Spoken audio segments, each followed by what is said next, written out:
Hi you guys, it's springtime and I've got a great lamb dish, and lamb is the best in the spring. Young lamb, of course not mutton, but I want to show you how to make this springtime lamb stew. And if you're not a fan of lamb because you think it might be a little gamey or strong, I think this might change your mind. So I've got a little butter and I'm gonna melt that in my pan here, let that go. And then this is my spring lamb, and it's beautiful. It's a little fat, it's marbled somewhat, but it's young. It's a young animal, so it's not going to have a lot of fat. So I'm going to give this a liberal sprinkle of salt here.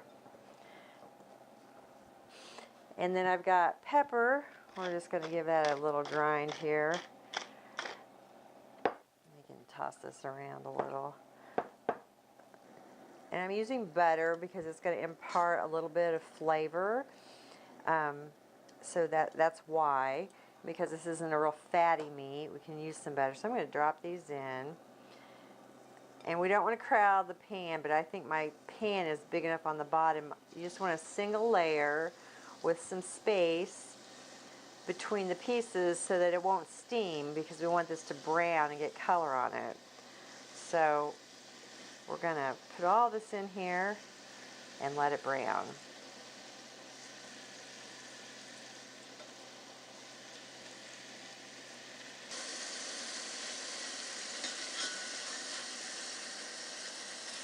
And we're turning these pieces as they brown so that they'll be nice and brown on all sides.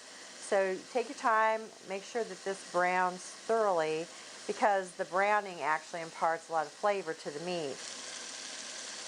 Okay, so our meat is brown on all sides, and I'm seeing browning on the bottom of the pan, which is a good thing. It's called fond, and that gives us color and also gives us flavor to this stew. So I've got now some flour, just a couple tablespoons, and I'm going to sprinkle this over and let that cook for just a couple minutes. And this is going to ultimately thicken this up, and you'll see it's going to combine with that butter. And now we've got all this fond on the bottom and the flour. So we're going to let that flour kind of cook through. Alright, and now I've got this is just canned beef broth, and I've got a couple of cups of that. So we're going to pour that in. And this is going to come up to a boil. Now I'm going to kind of scrape the bottom of the pan now as I'm stirring this in. And I want to scrape up all those little brown bits on the bottom, because that, again, is going to add flavor to this dish. And now I'm going to bring this up to a boil, and then we've got some additions. I've got 10 really kind of smallish bay leaves, and this is one of the reasons that this stew tastes so good and is not gamey, is because the addition of all these herbs really saturates the whole dish with some good flavor. I've got 2 teaspoons of dried, this is a French thyme, but any kind of dried thyme. We're going to stir that in. And that's just going to simmer in here and give this flavor. I've got some just little bulb onions. These are like giant spring onions, and I cut the greens off. I save those to use later. I'm just going to add these. And I've got a couple carrots, big carrots, and I cut them in pretty good 1-inch chunks, because this is going to cook for a while, so we don't want this to get, the vegetables to get soft before the meat is tender. I'm going to stir that in. And then I've got 5 russet, medium-sized russet potatoes, and the russet potatoes are the ones like in Idaho. They have like a little webbing and they're brown. This is not the time to use red potatoes or Yukon Gold. We need that good Idaho or russet potato. So I'm going to stir this all together.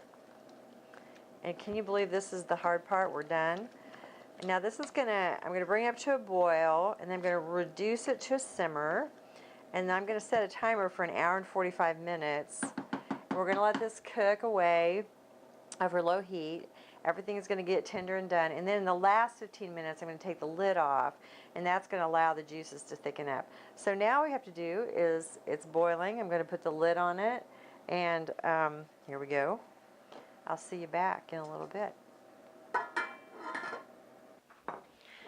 All right, we're back, and this has cooked and then cooked with the lid off for about 15 minutes, and it's looking amazing.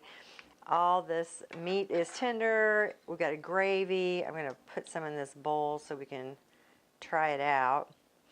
You'll want to pick out those basil or those bay leaves as you do it.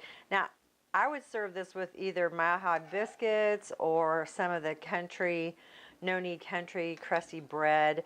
That would be perfect. And then while I was waiting for this, I also mixed up some green peas with cream and mint, and that recipe is also in the April edition. It goes great with this, so we're going to put all that on the side. So here's our spring lamb stew. It's so easy, but your guests will think you worked hard, and we know we didn't.